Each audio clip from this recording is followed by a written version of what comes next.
Good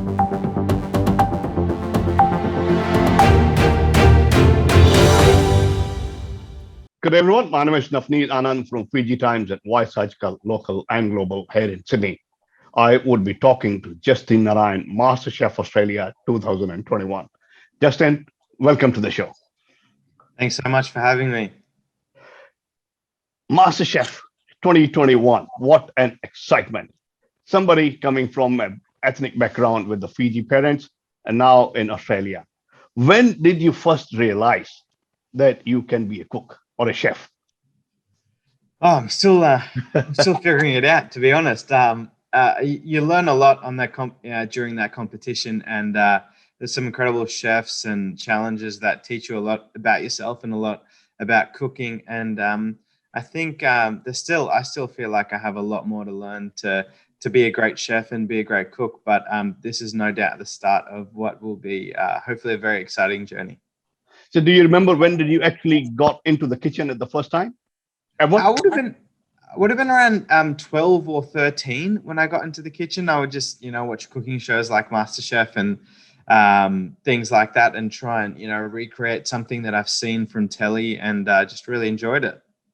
You know, the competition was wonderful. It was a roller coaster ride, I think, for each and everybody. One day we are thinking, okay, who's going to be the winner? But when did you actually realize that it's doable?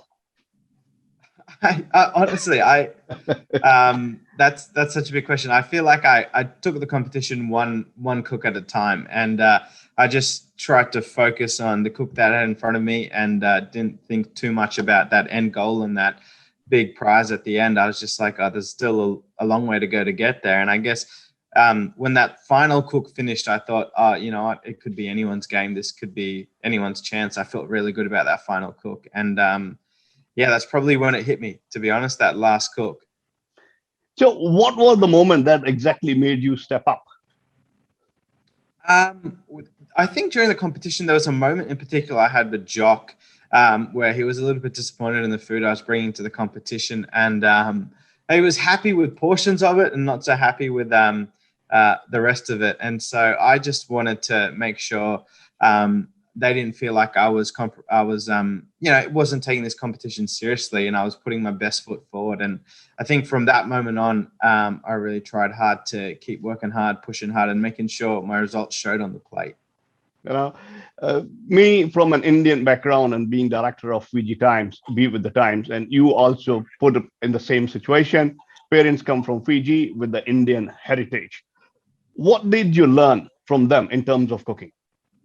Oh, so much. I think, being Fiji Indian, both those cultures are all about food, all about entertaining. Every wedding, funeral, we would be catering for, hundreds of people. So it's something, I just grew up with.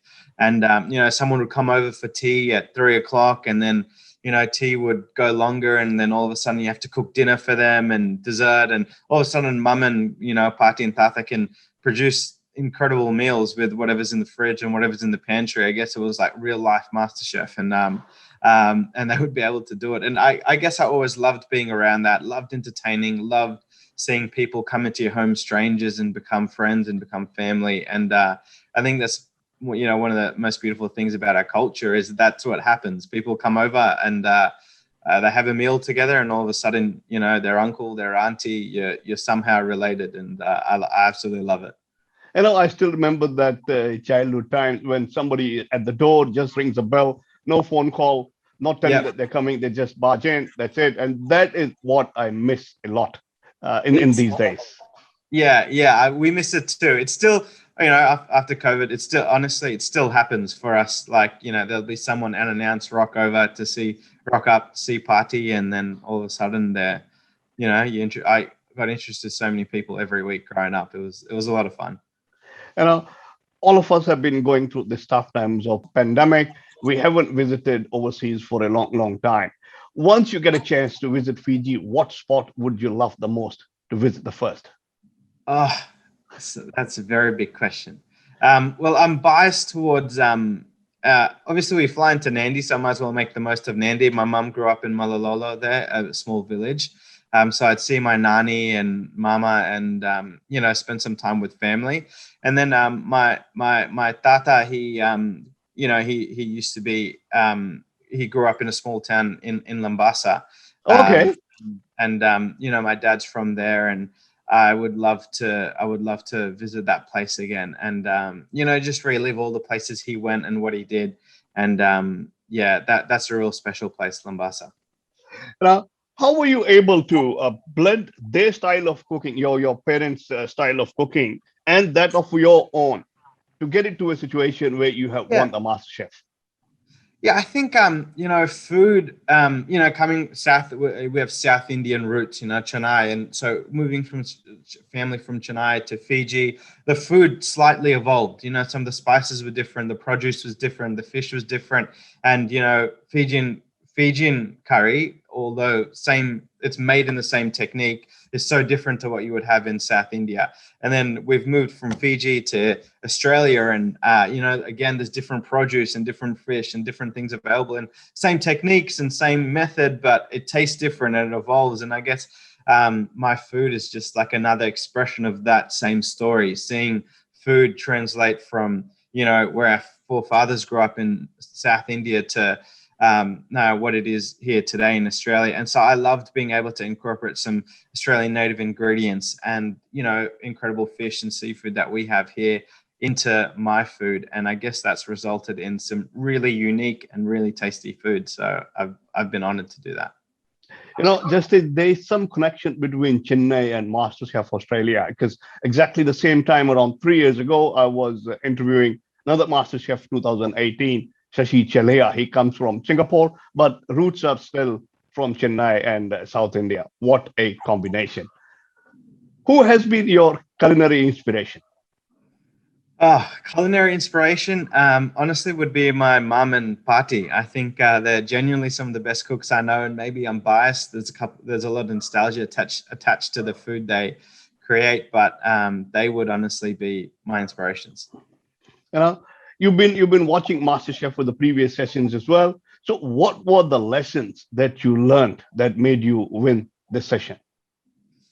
Oh, I think there's a combination of so many different things, and everyone attacks it differently. My approach was just to take this competition one cook at a time, and enjoy every moment. Try and have fun, making sure other contestants were enjoying it as well as much as I was, and just make food that's tasty. I don't want to overcomplicate things. I think my food's pretty simple, but yeah, just do something that I would be happy to serve to my friends and my family, and something that would show how much I'm learning in this competition. So that's what I always try to do.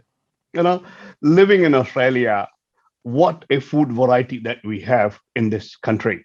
If you have to choose one dish that is your favorite, what would be that? That's such a hard question. Australian food. Yeah, there's so many things. I'm biased towards just a good, Bunnings sausage sandwich. Like, it gets me every single time. It's one of the best things. You've been very, very gracious and humble by saying it could be anyone out of three that could win the competition, whereas inside everybody do have an urge to win it for themselves. I think you being humble, probably it's your family upbringing that has made you such. Yeah, definitely. I think my Pati and Tata and mum and dad excellent, like, showed that really well for me growing up. And yeah, I guess it's just the way I am. And I genuinely, want to celebrate with people if they do well. And if they're not doing so well, I'll be there for them as well. And I think, that's the beautiful thing about this competition, is everyone's there to win, I guess. But, you also make a lot of friends along the way, which is really special. You know, having so many chefs around, with the variety of cooks and especially the guides who are there, like all the people. What would you say if you have to write a book? What would be the best moment that will come on page one?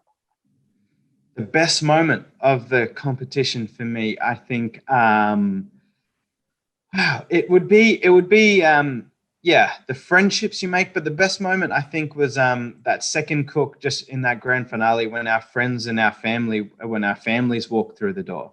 and we ran towards them, and it had been months since we've seen them, and I think that was special. I think that's what ultimately food is about, and it's about family, bringing people together, and when you're cooking something that means so much to you, for the people in your world that mean so much to you, it's probably like the pinnacle of cooking for me. It's like cooking for the people I love the most. So that was really special to have them in the room there for those final cooks. I understand and fully agree with you. I think winning a competition like MasterChef itself is an achievement. And what I see is everybody around the globe is celebrating that, and especially people of the Indian heritage. I was talking to the Fiji consulate yesterday. They loved it. Indian High Commission in Canberra has posted your win as a congratulatory note as well. If I have to ask you, what's on your wish list now? Wow. Well, my wish list, I think I want to keep learning and growing in food, trying to get as much experience as I can. But I would love to, be able to create content and, create, hopefully that would inspire people to cook, and it would be something that would connect with them. And, hopefully a cookbook and a restaurant is on the cards as well. And would love to definitely visit India, and Fiji is definitely places I'd love to go back and travel and really learn more about the food there. Talking about the restaurant and the cookbook, what would be the title? The title of it. I still haven't got that far. I think I'm still learning a lot, but I definitely have some family recipes in there, and hopefully hero some Fiji and Indian cuisine. Here, me along with the Indranil Halder, we are coming along with a new book called Sir 2021, which is Sydney Indian Restaurants 2021. And I'm looking forward for your visit to Sydney so that I can catch up face to face. Hopefully, not later, sooner is better. I look forward to see you in Sydney. Yes, I do. I'll take you up on that offer. That sounds like a great book, by the way. Before I wrap up the final interview, what would be your message to all the budding chefs? Thank you so much for your time, by the way. That was very kind. And I guess my message to people out there who are keen to get in the kitchen, keen to cook, do something in food, I would just say, give it a crack, go for it, find people that believe in you, and just back yourself, and hopefully you'll be able to surprise yourself and do some great things. So all the best. What a wonderful conversation. Justin, I know you are the hottest cake in the country at the moment. Everybody is trying to take a bite of you. So I would let you go for your next interview. My name is Navneet Anand from Voice Article and Fiji Times here in Australia. Justin, thank you so much. No worries. Thank you so much. Thank you. One-stop answer to your Australian education and visa matters. Gemco Sydney. Dream big, achieve big. Fiji Times. Be with the times.